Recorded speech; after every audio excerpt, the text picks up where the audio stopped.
Hello, beautiful divers. Welcome to a new episode of Dive in Wonder. Happy 2025. Hope the year is going already amazingly for you. We're 10 days in when I'm recording this. Hope you had the most amazing holiday period. If you're wondering what the fuck is wrong with my eye, I did an allergic reaction to some animal that I probably touched on a hike in the Blue Mountains, which then caused a sort of sty, which then for some reason prompted me to believe I could perform a surgery on my own eye. That ended up on me being at the emergency section of Sydney Eye Hospital 30 minutes after my attempt. So that happened a few days ago and it's already much better. It is getting better, but it's not gone yet. And I didn't want the podcast to stop because of my inability of adulting, right? So here I am with my very collaborating eye.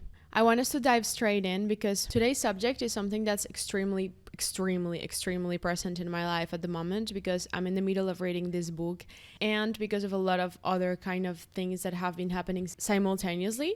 So I was already reading this book, which is called The Biography of Silence by Pablo Dors. If you haven't read it, he's a Spanish author and it's become one of my favorite books ever. And anyways, the books I was reading were already in this mood, which the Biography of Silence is a lot about meditation and observing yourself. But then the concept that we're going to talk about today, which is our attachment to how things should be, came from this other book called El Camino de las Lágrimas in Spanish, which translates to The Way of Tears by Jorge Bucay. And he's speaking a lot about detachment on this book. So a lot of it, up until where I'm reading, because I haven't finished, that's how fast I'm doing this podcast, because I think it's such an important subject and it's been helping me a lot. Most of the book, up until where I've been reading it, it's about grief. And not only about grief when it comes to someone dying or a breakup or something like this, which he also talks about, but it's also about grief of anything and everything that we're attached to. Now, the reason why this book has hit me a lot is because I'm the sort of person who's going around telling everyone that I'm very detached, or at least I try to be very detached, and I've been trying to become more and more detached from stuff as years go by. I try to aim journaling practice on that way. I'm really trying, right? But then this book ended up being a massive slap on the face because it showed me that I'm actually so attached to everything and everyone all the time. But the main thing that he talked about that has hit me so hard is our attachment to how things should be. So our attachment to our ideas. And that couples a lot with something that Pablo Dors talks about in The Biography of Silence. It's kind of like how detrimental it is that we already have all these expectations and ideas out of everything and everyone all the time. And how instead of living life as it's coming, we're kind of competing all the time and we're all the time having this duality between the idea we had of something, which basically means the way things should be according to us. So our idea of everything, because yeah, it comes to relationships big time and these big subjects, but it's also on the little tiny daily things. And that's where this really hit me. And an example of this is, for example, me arriving to my morning ritual at the beach at, 7:30 and already starting that early in the day to be looking at the clock every 5 seconds being like, I should have been here earlier. I should have woken up before. I should have been doing this. I should be doing that. Oh, I should have sent this email. I do a queue. It takes too long. I should have done that earlier. I should have taken this. Oh, I should have. The amount of should haves that I start harassing myself with since the beginning of the day is absolutely insane. And that's where this book pulled me up on, because actually that attachment, it's so detrimental, not only in the long term, but also in the short term, because basically it takes all your power away. Our attachment to our ideas, to our expectations, to how things should be, it takes absolutely all of our power away. And that's kind of like where these two books coupled up on that idea and they just slapped me in the face. Because the thing is that because you accept something being the way it is, it does not mean that you're not kind of working towards something better. It means you have power because you're working with the tools you have, not the things you should have, the tools you should have, the places where you should be. Because that's nothing. You're creating nothing from should haves and from could haves and from your expectations. You're creating absolutely nothing. We create nothing with the things that did not go a certain way, with the things that did not happen at a certain time. you just waste energy every single time you come up with a this should have been that, I should have been there at this time, I should have this amount of money, I should have this amount of jobs booked, I should, and it takes all your freaking power away. And the way my perspective was so wrong on this subject was that I was thinking that if I'm not thinking all the times of how things could be better, I'm going to be kind of like settling or be mediocre and not try to improve on stuff, right? So my kind of vision for the should-haves, in a sense, was being justified by the fact that I always wanted to strive for something better, or that I'm always having in my vision how things could improve, right? How I could be optimizing time better, how I could be more productive, how I could be a better friend, how I could be a better partner. Whatever it is, sometimes we justify the should-haves with our wanting to improve, our commitment to being better. And it's a fallacy. Our commitment to being better is freaking amazing, and we need to hold on to that, and we need to squeeze the hell out of that. That's amazing. What's not amazing is trying to work at that from the should-haves, because actually you're taking all your power away. And I'm gonna give you just like a simple, very plain example so you understand what I mean. Let's say you're queuing on the grocery store, right? You were supposed to go to the grocery store earlier in the day, but things happened, you procrastinated it, or you had to do something else before, and now you ended up at the grocery store at like 6 p.m. in peak time when everyone's coming out of work. So when everyone's going to do their shopping, and you're like, because now it's not only super crowded, but you're also queuing for ages, right? So the way we usually work when that happens is we get in the line and we just start slamming ourselves with, oh my God, you had all day to come do groceries and you decided to do them now. You should have come here 3 hours ago. You should have done the thing you did 3 hours ago now and do the groceries at that time because that makes more sense.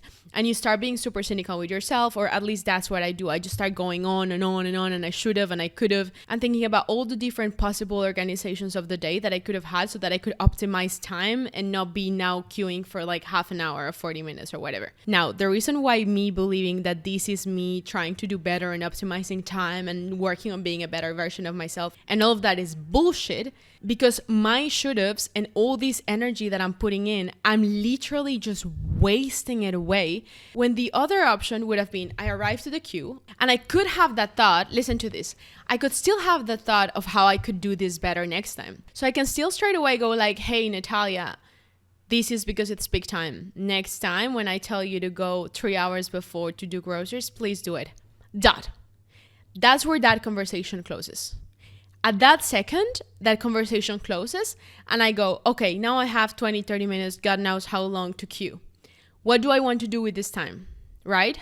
So I could take my phone and send emails that I need to send.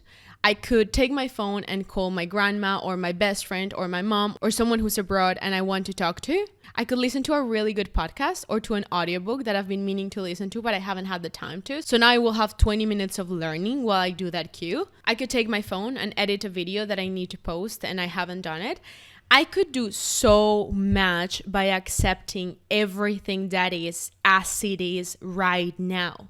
That is where our power lies. And that is what we forget all the time. Your power will never ever be found in the past or in the future. Never, ever, ever.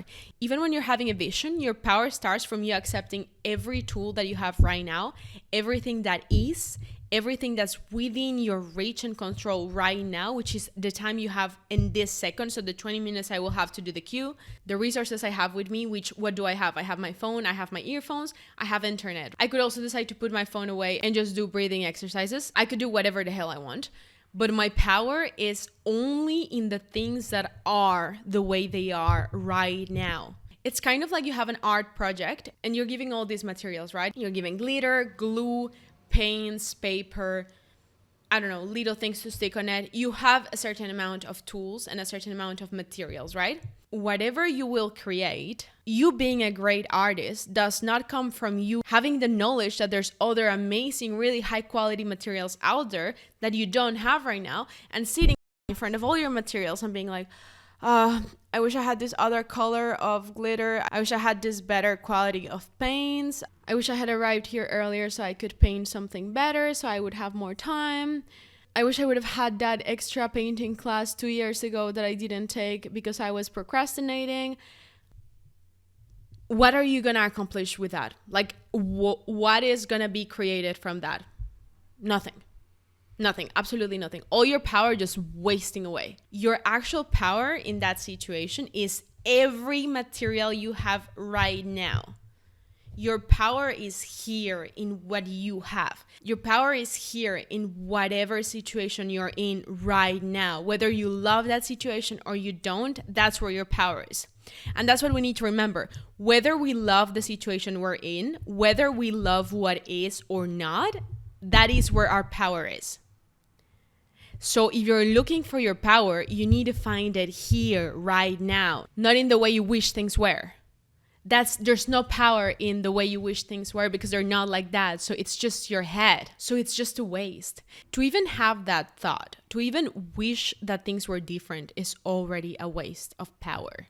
I was listening this morning to this podcast that Jay Shetty did, and he was comparing every time you think about someone else's action and how they're affecting you and whatever, every time you think about a person, even when you're criticizing them in your head or when you're like kind of reminiscing or when you're kind of like complaining or whatever, it would be easier for you to understand how much you're wasting if you think that every thought you're having about a person who annoyed you, it's $1 you're giving them. I think that analogy could help a lot of people understand how energy works, because I said this on the podcast, people value money much more than energy and time.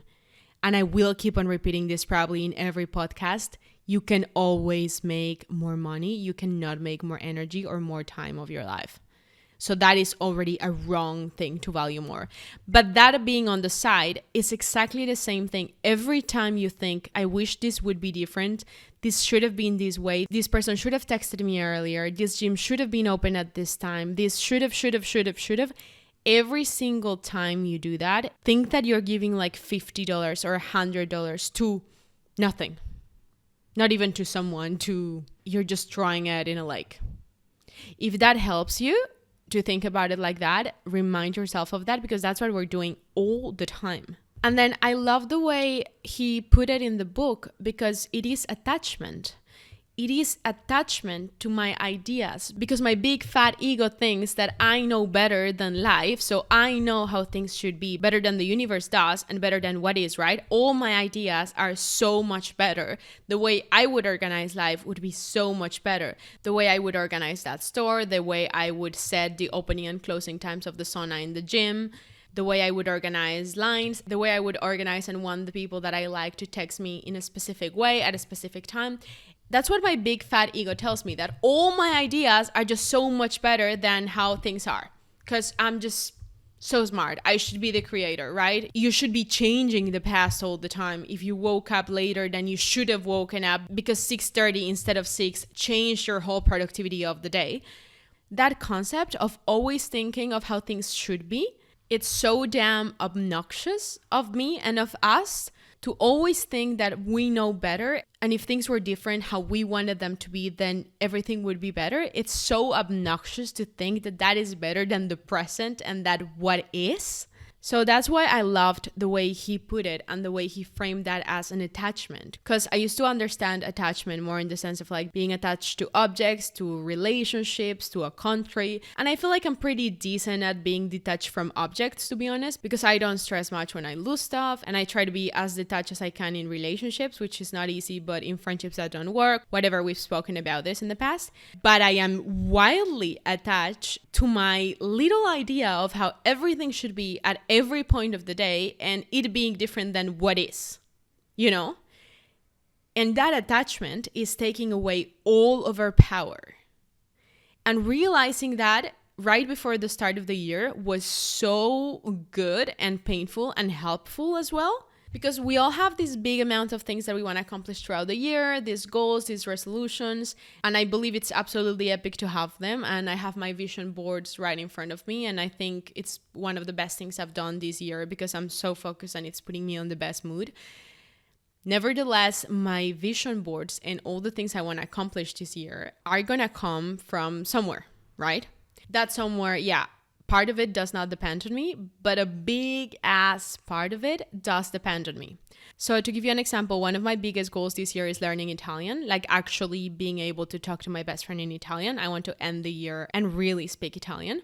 And one of the ways I've already put in practice what I'm telling you when it comes to that is that ideally what I would want to do is to do between 1 hour and 1 hour and a half of studying daily, right? That's my ideal.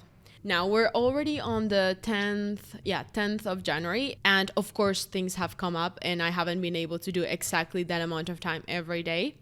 And when this has happened, I can hear my brain straight away going to like, oh my God, you should have done that before so that then you would have more time to study now. You should have done this. You should have 1 hour and a half now, but you need to leave the house in 1 hour for that casting. So I can already see my brain because it's a habit. It's a massive habit that I have. And I'm doing this podcast because I think a lot of us have it. Straight away, I start figuring out how all the things that are happening right now, the amount of time I have, the place I'm at, etc., is not right. That's a habit. I start straight away. This should have.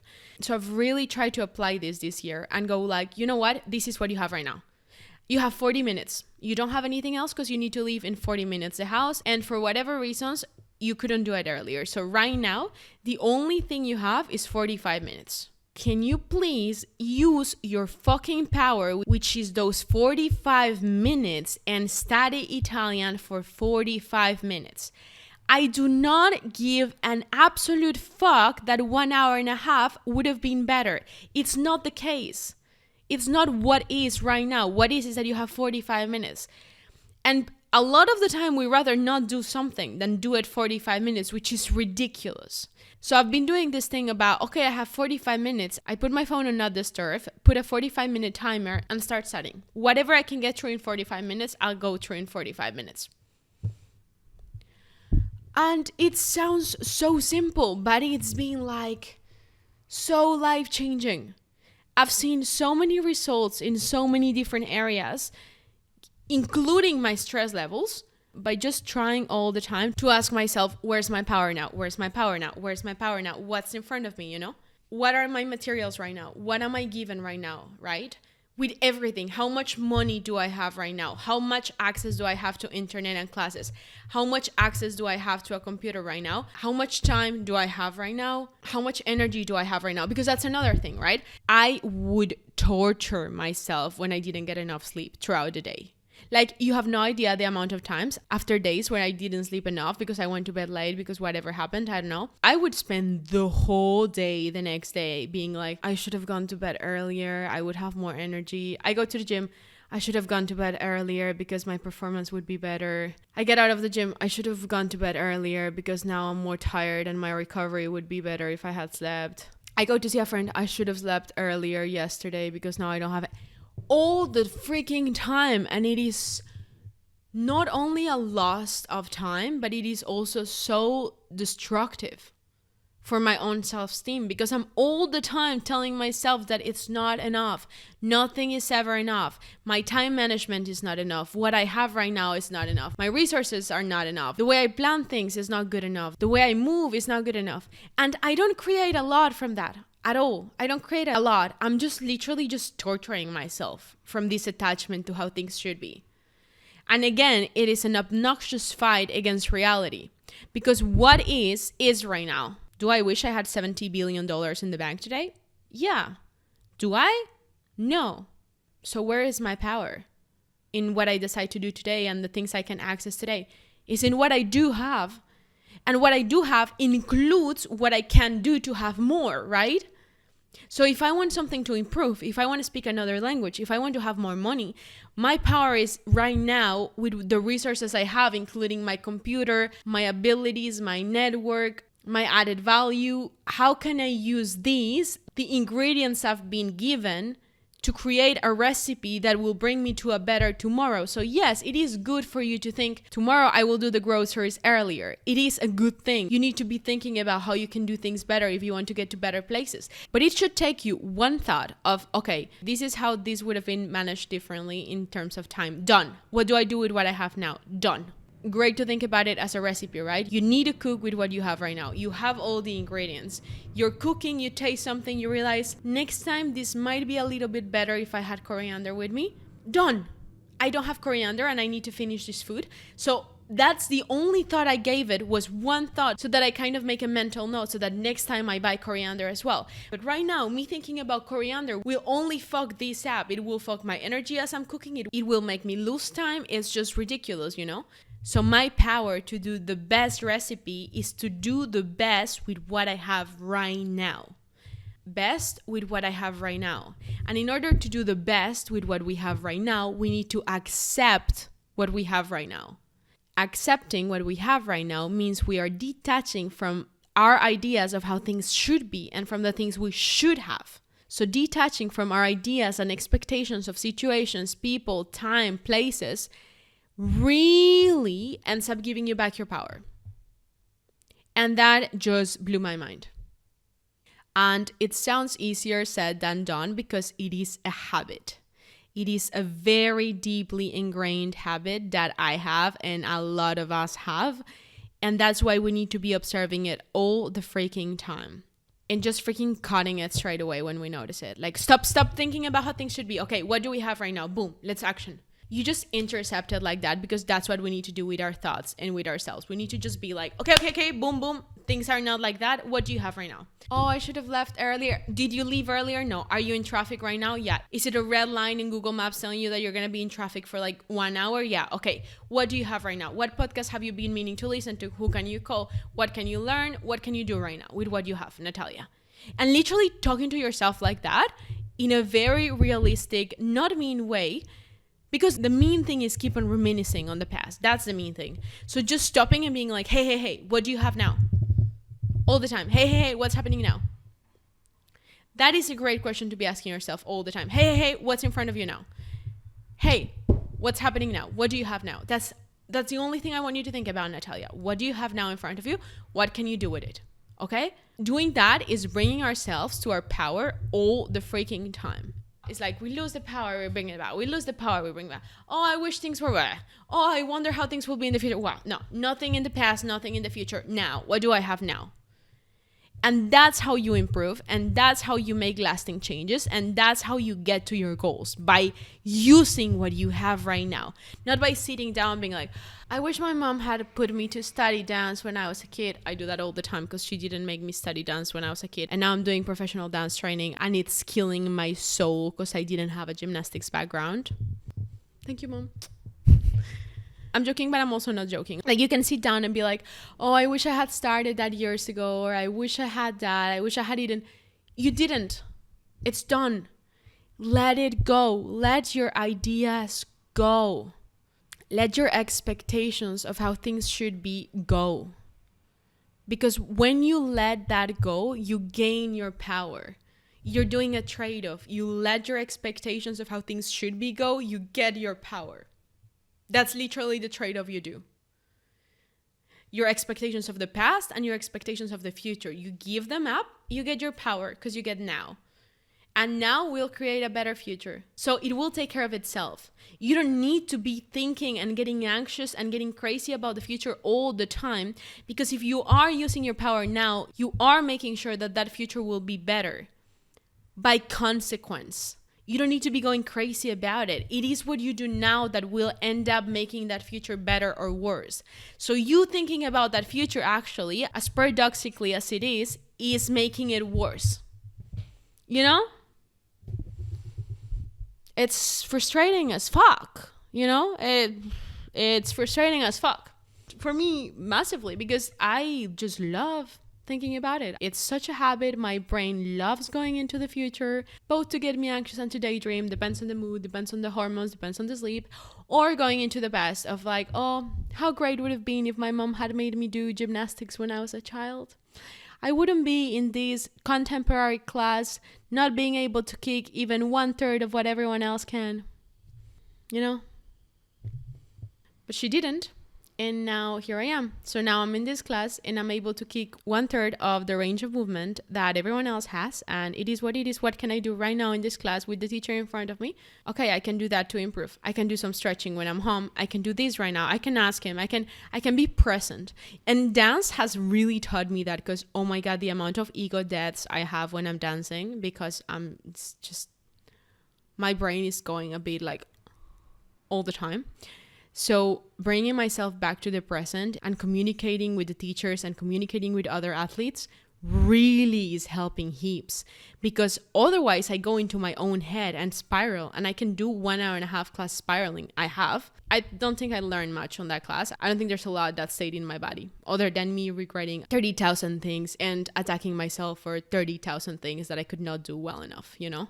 And it's a bit what the Williams sisters' dad used to tell them. I don't know if you watch King Richard, the film where Will Smith was their dad. But basically, he used to tell them all the time, the moment they would hit, he used to scream, "Let it go." Whether it was a good hit or a bad hit. Let it go, let it go, let it go, let it go. Because stopping to get crazy and celebrating it would be as detrimental as stopping to criticize themselves and get super angry because they just missed it. Both of them, not their power, not their present, both of them losing energy, you know? Anyways, I think you get the point. You get where I'm going with this. I highly, wildly recommend both of these books. I would start with The Biography of Silence, because truly one of my favorite books. It's already been maybe 2-3 months that I discovered it, and I'm already on the 4th reread. That's how much it's impacted me. And you cannot get too much of it, because it's just reminding you of basic things I'm forgetting every day. So if I ever get too much of it, it's because I just got illuminated, and that will not happen. So we lost the light. I hope this episode was useful for you. I love you so much. Happy 2025. If this concept was useful for... We're losing the light. Okay. It is what it is. If this concept was useful for you and you think anyone you love could get something out of it, please send them the podcast. And don't hesitate to give me your feedback. My DMs are always open at by Natalia Loaiza and at Dive in Wonder. And I'll see you back next week, hopefully with a better eye. And thank you for having the courage to dive in wonder. Au revoir. Ciao.